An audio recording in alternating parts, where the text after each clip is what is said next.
नमो नमः फ्रेंड्स. मी आहे रुपाली आणि आर्ट डोअरमध्ये तुमच्या सगळ्यांचं खूप खूप खूप स्वागत. चला आज बनवूया काहीतरी वेगळं. आज मी बनवणार आहे गाजराचा ढोकळा. त्यासाठी सगळ्यात पहिल्यांदा मी किसलेलं गाजर एका मिक्सरच्या छोट्या भांड्यात घेतलेलं आहे.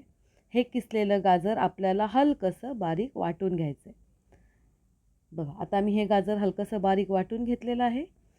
त्यानंतर मी एका भांड्यामध्ये ढोकळ्याचं इन्स्टंट पीठ मी घेतलेलं आहे. आज मी इन्स्टंट पीठ वापरणार आहे. या इन्स्टंट ढोकळ्याच्या पिठामध्ये मी गाजराचा जो किस आपण मिक्सरमधून बारीक करून घेतला होता, तो गाजराचा किस मी इथे मिक्स करणार आहे. आणि हा गाजराचा किस मी त्या इन्स्टंट पिठामध्ये टाकला आहे. इन्स्टंट असल्यामुळे याच्यामध्ये मीठ वगैरे बाकीचे सगळे पदार्थ अगोदरच घातलेले आहेत.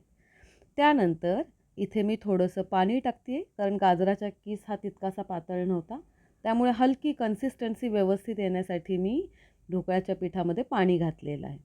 त्यानंतर पाणी घालून असा व्यवस्थित हलवलेलं ढोकळ्याचं पीठ मी 10 मिनिटासाठी भिजवून ठेवलं.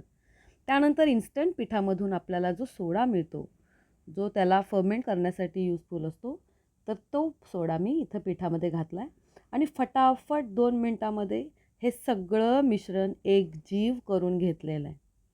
आणि असं एकसारखं म्हणजे जेणेकरून त्याच्यामध्ये काही लम्स आणि गाठी उरणार नाहीत.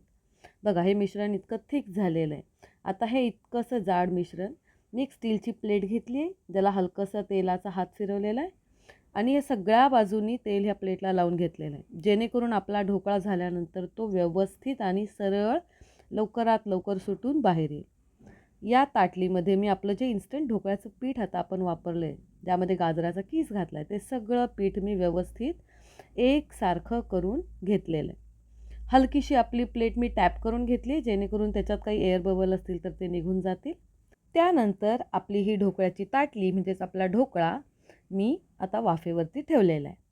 ढोकळ्याची ताटली बघा आता मी वाफेमधून बाहेर काढलेली आहे आणि आपला गाजराचा ढोकळा हा एकदम छान फ्लपी आणि मस्त रेडी झालेला आहे.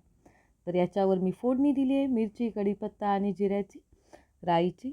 त्यानंतर हा ढोकळा आपण गार झाल्यानंतर हळुवारपणाने असा सोडवून घ्यायचा आहे. बघा यम्मी, टेस्टी आणि जाळीदार असा ढोकळा तयार. एन्जॉय.